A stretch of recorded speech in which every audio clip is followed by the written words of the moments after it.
underground Chinese space station is falling back to Earth after drifting through space uncontrolled for nearly 2 years.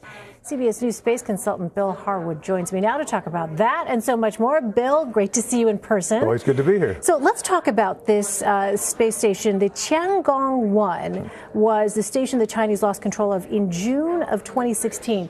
Do scientists have any idea when or where it'll actually hit? No, they don't. As you say, they lost contact with it. And of course, if you can't send commands up, you can't fire thrusters. And I think a lot of people probably don't realize that objects in low Earth orbit, you think it's a vacuum up there, but it's really not. There's still a trace amount of atmosphere.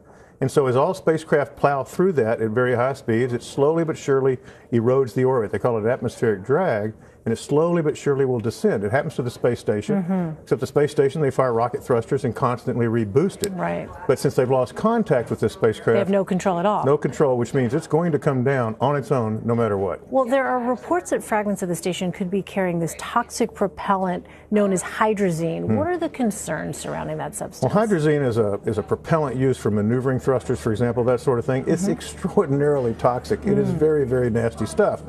This is a spacecraft that's big enough that at least some pieces will probably survive the reentry to hit the ground somewhere. So I guess the concern, if there really is a concern, is if some component hit the ground that might have some hydrazine in it or something they would. Right. Meantime, SpaceX says that it is targeting a January 5th launch of Zuma via one of its Falcon 9 rockets. Now, the launch and the payload have been closely guarded. Right. What do we know about Zuma at this point? Well, it's a shame you asked me that question because we don't know very much at all. Yeah. I mean, almost zero. This payload popped up on the SpaceX manifest last year, kind of out of the blue, with very little warning. Usually, payloads are in the pipeline for a long time. Even classified military payloads, you might not know what they are, but they show up on a schedule.